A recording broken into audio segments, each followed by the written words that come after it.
Hello and welcome to the Mix Air Rap Podcast. I'm your host, DJ B Wise. This is a podcast where we talk about hip hop from boom bap to trap. We're a group of hip hop enthusiasts from multiple eras trying to bridge the gap in hip hop. All right, party people, we back in the building. We at you again tonight. We got some good hard loving for you, baby. We got Stream or No Stream ×3. We're gonna hit you with some Big Sean, some LL Cool J, and some G Herbo. But before we do that, we're gonna get in with our man Kev. Kev, how you doing tonight? Great to be back for another week. We got a little special guest returning, so it's exciting. When it's a little something different, a little something different from the normal. Malcolm, what's up? How you doing, my brother? Hey, what's going on, everybody? I'm doing well. Happy to be here. Happy to listen to some or review some good music with you all this evening. Very happy to be here. All right, bro, that's what's up. I think we can start talking about this hip hop, man. So we're gonna get into it first with our boy Big Sean and his new project, Better Me Than You. All right, and I'm gonna let Kev start this one off, and we'll let Malcolm anchor on this one, and I will jump in on the middle. Kev, your thoughts on Big Sean's new project, Better Me Than You?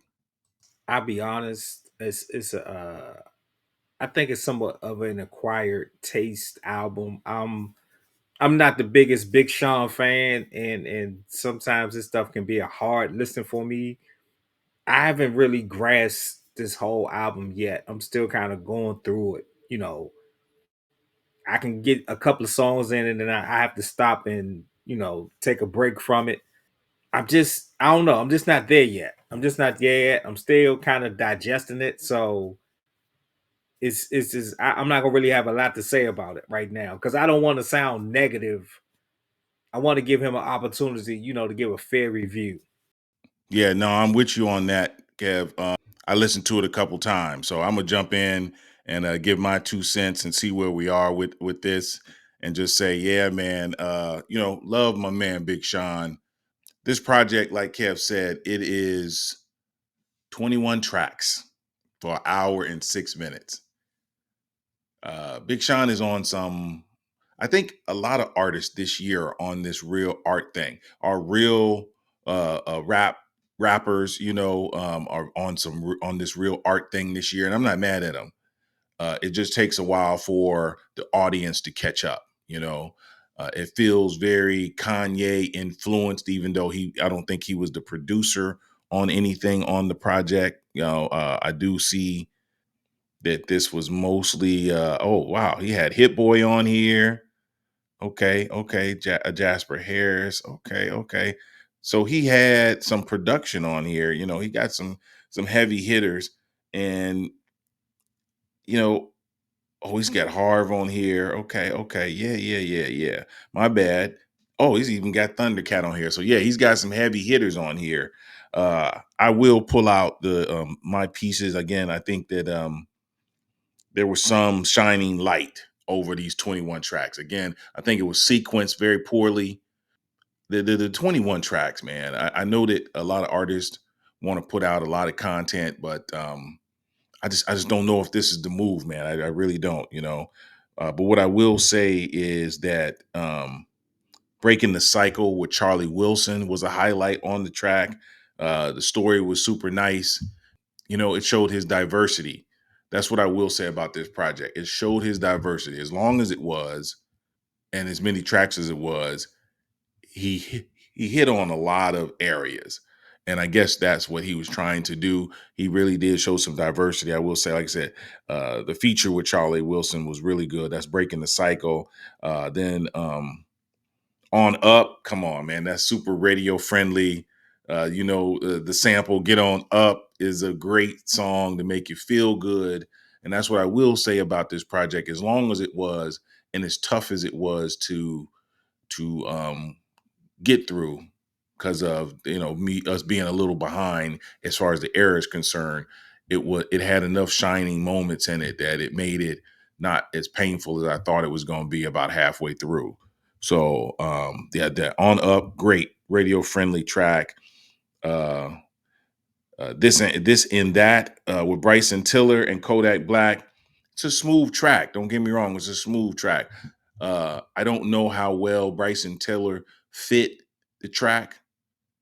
Kodak has just been on a run. I know you guys have heard me say recently how much I have just been on him with Kodak these last probably 12 to 14 months. I just everything Kodak has been doing is just it's my taste. And I have not been a big Kodak Black fan. So kudos to Kodak for dropping another great verse.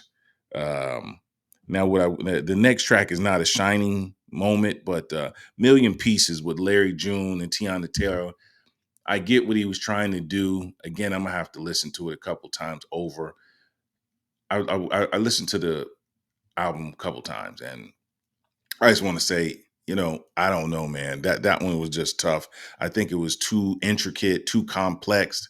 Larry June is another talented rapper. Tiana's part was super nice. It's just, Larry, you put Larry June on there with Big Sean, it just makes it two very good rappers that can go into some deep content. So I'll leave it at that one. As far as that one is just not one for me. But then Precision, that's the smack. That's super creative.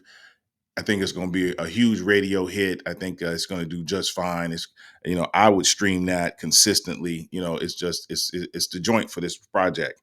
And then My Life with Ellie Golden was a good danceable track for females. I think if you were doing, again, I always think of things based on being a DJ, and if I was doing a techno or a dance vibe gig, I would definitely put this in the mix, and I could mix it in with some other things. Ellie Golden is one of the better electronic DJs that are out there, and she really does some great production.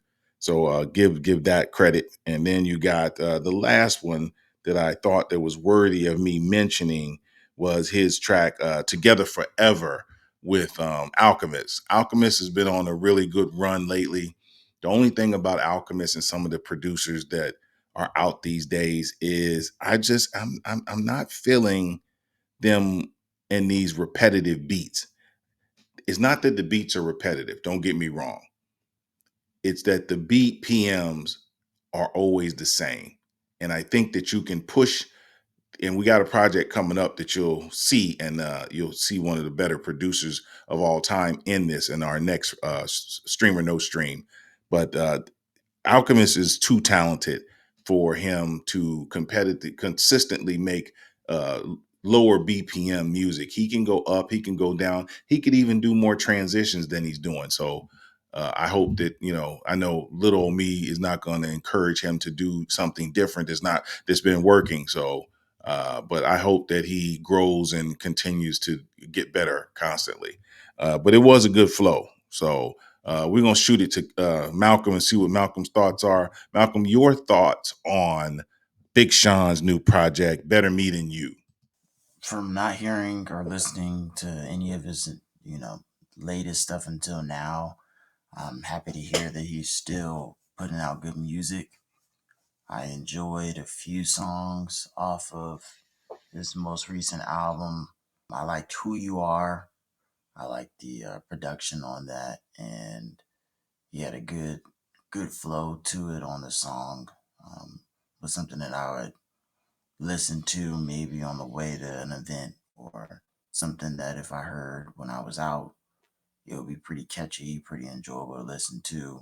I also enjoyed he featured Cash Cobain, a young artist out of New York who's been, rising up very quickly.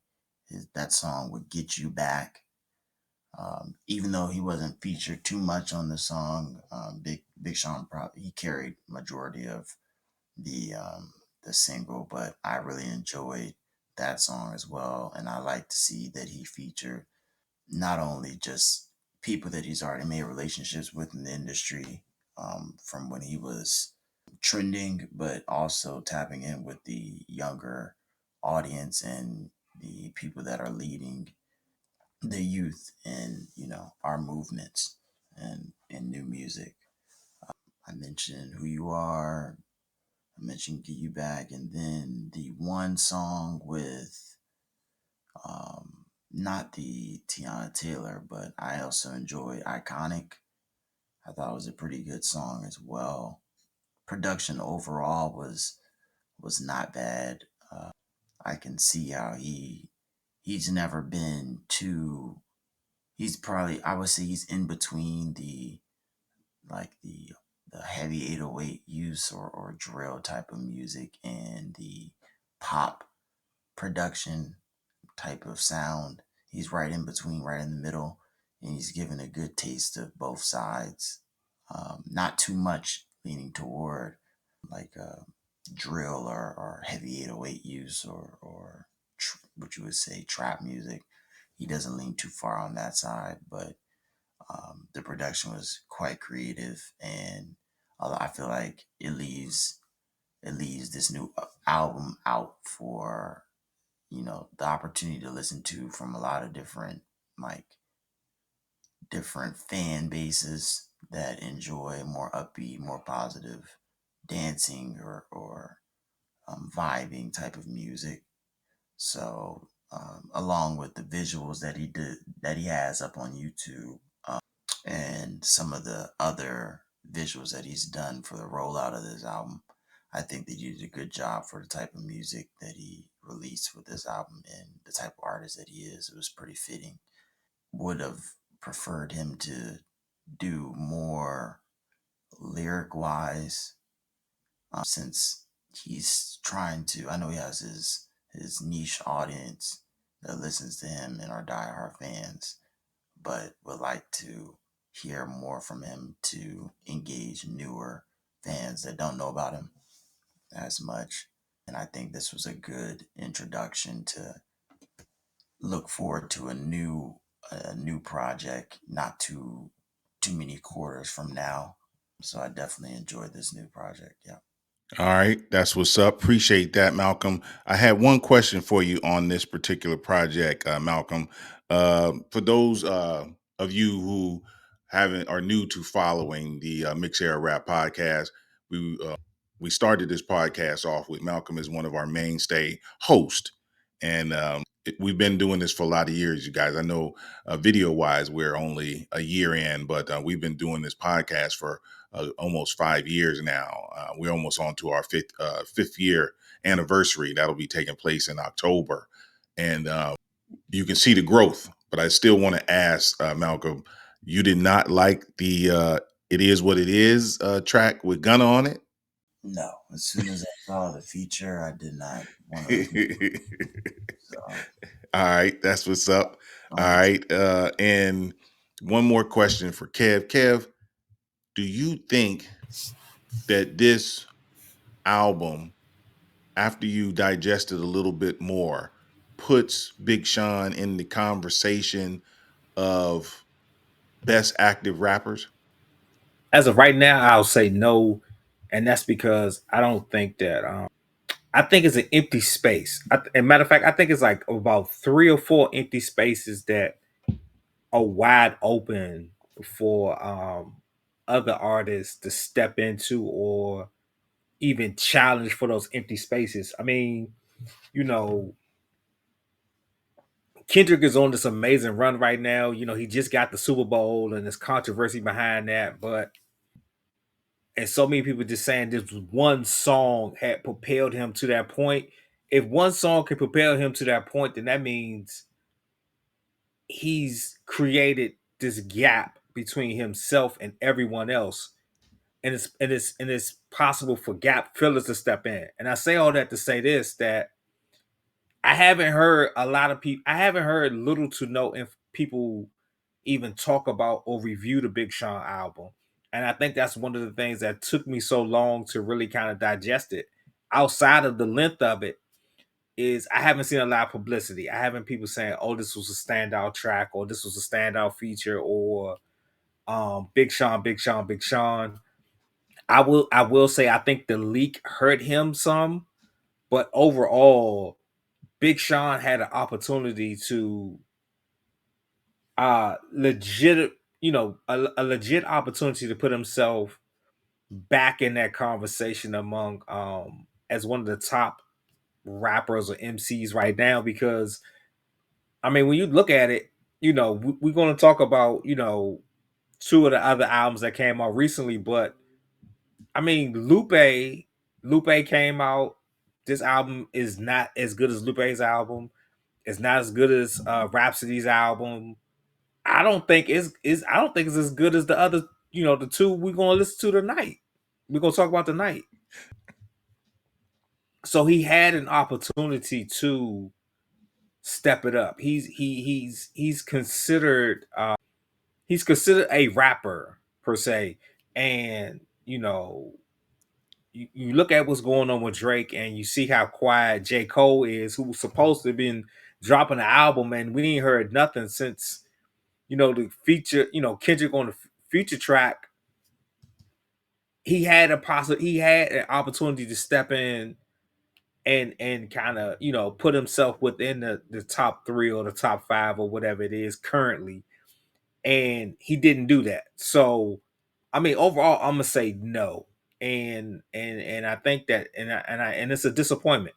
It's a disappointment. Like him and Travis Scott, I am like just totally surprised that neither one of them are challenging for one of the top five currently now. So yeah, he ain't doing enough to get his name in the mix among the top guys. So it's a no.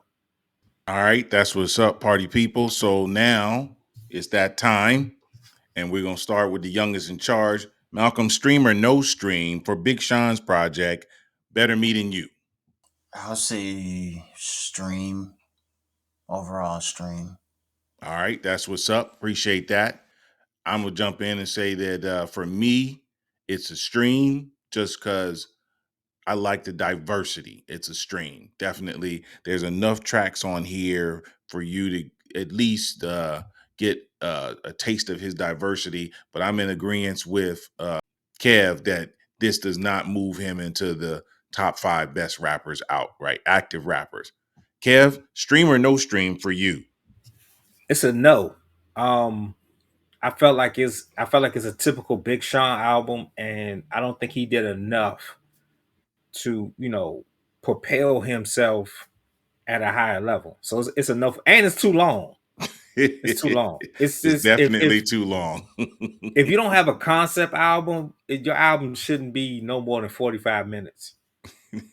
That's what's up. And with Yeah. that, we got to hit you with the.